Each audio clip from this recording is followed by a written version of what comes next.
la lengua española. Vamos a mirar en una pequeña introducción acerca de todo eso que nos heredaron los árabes a la lengua española. Entonces, nosotros, como sabemos, la lengua española emplea como idioma oficial en 22 países en gran parte de América, África y por supuesto España. Sin embargo, debido a los diversos factores, su uso no se limita a estos países, pues está presente en Brasil, Estados Unidos, Belice, Marruecos, entre otros. ¿Te has preguntado alguna vez de dónde viene el español que hablamos en la actualidad? Pues contextualizándonos, el español tiene muchas otras influencias, la de la lengua árabe. Entonces vamos a ver un breve contexto de por qué nosotros tenemos esa influencia de los árabes. Entonces, los árabes llegaron a España durante el siglo VII. Primero entraron a Málaga, siguiendo por Granada, Córdoba y Toledo. Posteriormente ellos se expandieron hacia las tierras en torno al río Duero y el río Ebro, siguiendo por Damasco.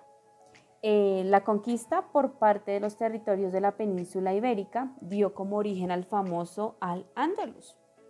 Los musulmanes permanecieron allí hasta la expulsión morisca llevada a cabo por el rey Felipe III entre 1609 y 1613. Bueno, aquí podemos ver que la convivencia cotidiana a los hispanos llegaron a tomar palabras directamente con los conciudadanos. Estas inferencias se daban cuando el hablante identificaba un sonido propio del árabe y lo reproducía según las reglas del español. Así fueron los primeros indicios. Entonces, en gran medida, los hijos de matrimonios mixtos, es decir, árabes y de naturales, de lo que hoy es España, digamos que ellos fungieron un vínculo nexo lingüístico entre las dos culturas. También propició ese contacto el hecho de que no hubiera una imposición de otro idioma.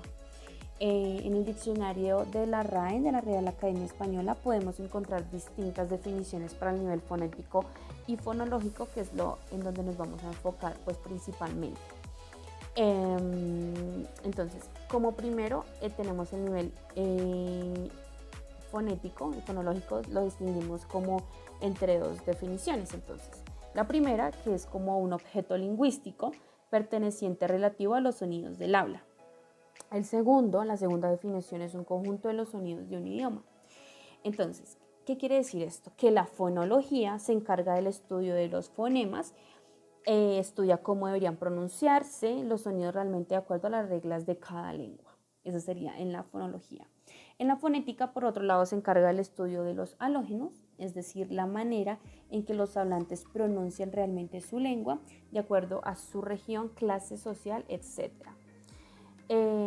Podemos ver que en estas influencias que tuvo el árabe hacia la lengua española, podemos mirar que cada fonema tiene rasgos que lo caracterizan y los diferencian del resto. Esto resulta de la combinación entre punto y articulación o modo de articulación y uso de las cuerdas vocales. El punto de articulación corresponde a los órganos que utilizamos para la pronunciación del sonido. Por ejemplo, el uso de los ambos labios o el apoyo de la lengua en el velo del paladar. Por otro lado, el modo de articulación hace referencia al modo en el que expulsamos el aire al pronunciar. Por ejemplo, si el aire sale con cierta dificultad, como cuando pronunciamos la F, se dice que es fricativo. Entonces ahí podemos nosotros observar que pues tenemos como alguna dificultad al expulsar el aire cuando vamos a pronunciar esa letra. Entonces, de acuerdo a esto, atendemos que cada sonido tiene su nombre. Por ejemplo, el fonema F, que corresponde a la letra F, se llama labio dental fricativo sordo. El fonema N, que corresponde a la letra N, alveolar nasal sonoro, y así respectivamente con cada uno de los fonemas de nuestra lengua española. De la influencia que encontramos de los árabes de este nivel, no hubo como resultado una incorporación de los fonemas nuevos, sino un reacomodo de los ya existentes. Es decir, los hablantes hispanos imitaban el sonido que oyen los árabes, y de esta influencia resultaron cambios fonéticos en la lengua, con la L y con la N. Geminadas se palatalizaron caepuya, caebuya, que sería cebolla, y anu, que sería año. Y ya, aquí encontramos que el diptongo au se simplifica en o, auditu, auditu, y finalmente aparecería oído. El siguiente es inversión, que sería tis o s, español es a st.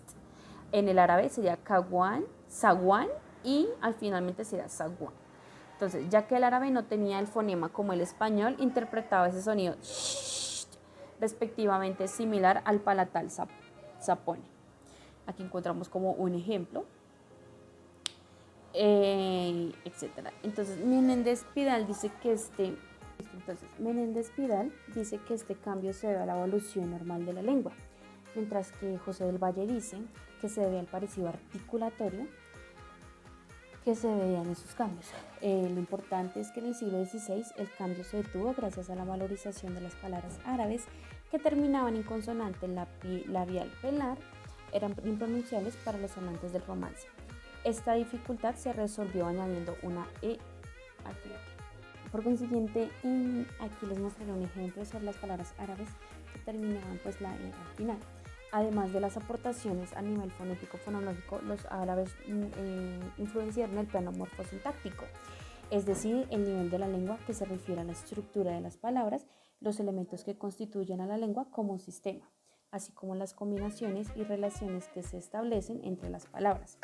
La mayoría de las palabras que comienzan con la partícula al son de origen árabe, entonces aquí podemos encontrar algunas partículas que son alacena, alfajor, almíbar, albahaca, albaricoque, almacén, alacena, alcancía. Entonces, todas esas palabras fueron las que heredamos de origen árabe. Entonces, vamos a seguir. Por consiguiente, también podemos encontrar acá la L, que es muy importante, la L como sufijo de adjetivo, gentilicio, palabras como. Se las voy a poner acá: baladi, israelí, yemení, yarroquí, pakistaní. Así como vocablos que se refieren al lugar de procedencia de las personas en gran medida de origen oriental, por ejemplo, israelí, yemení, yarroquí, pakistaní. Este sufijo de gentilicio sigue siendo productivo en la actualidad, según Obedientes, o sea, un renombrado lingüista investigador. Según ellos, no existieron influencias en el plano sintáctico. Sin embargo, otros estudiosos como el filólogo español Rafael Lapesa, que ya hemos estudiado sobre él, afirman que sí, y son los siguientes. Entonces, el cambio de pronombre personal tónico en lugar del pronombre atónico, ayudándose las aves a él, ya encontré a ellos. Entonces aquí les voy a mostrar el ejemplo. Entonces, en este caso el pronombre tónico sería el que está sustituido por ellos. Así también se da la sustitución del pronombre personal en posesivos. Entonces digamos que esa sería una de las grandes influencias que nos dejó los árabes, que llegaron todo esta fue la herencia que nos dejaron los árabes. Entonces a continuación mis compañeros van a hablar sobre el vocabulario que nos dejaron, todas estas palabras, y ahorita vamos a seguir también vamos a hablar sobre el artículo al, que es muy importante. Entonces espero que hayamos entendido. Muchísimas gracias. El elemento árabe, junto con las demás lenguas romances hispánicas y con algunos dialectos del sur de Italia, es precisamente un rasgo que singulariza al español del resto de los idiomas, románicos o no, de Europa Occidental.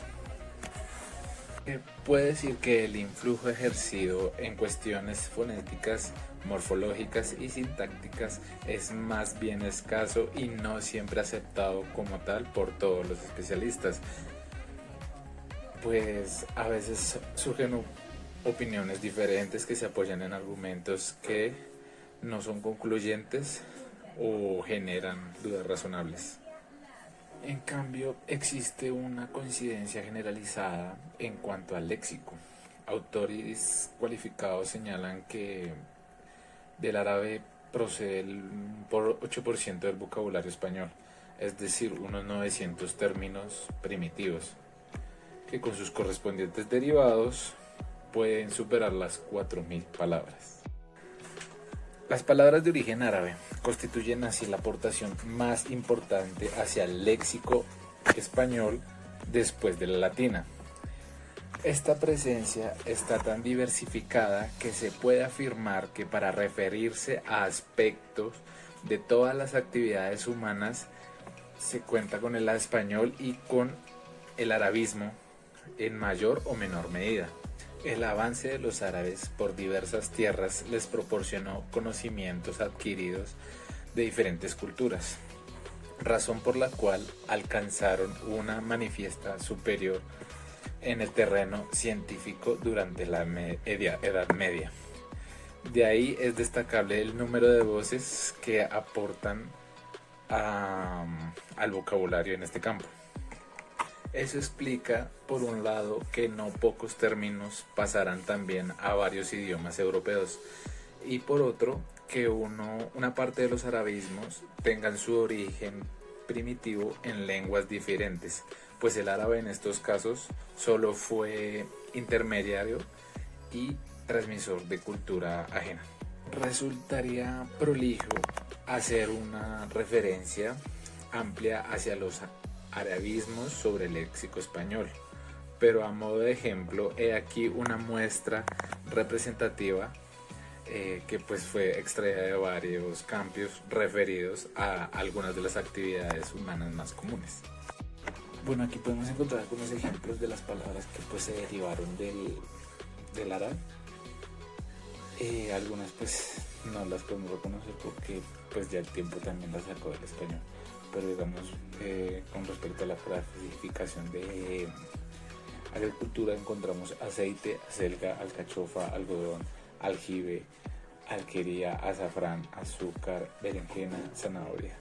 Con respecto a artesanías o artesanía encontramos alfiler, aljofar, jarra, marfil y taza.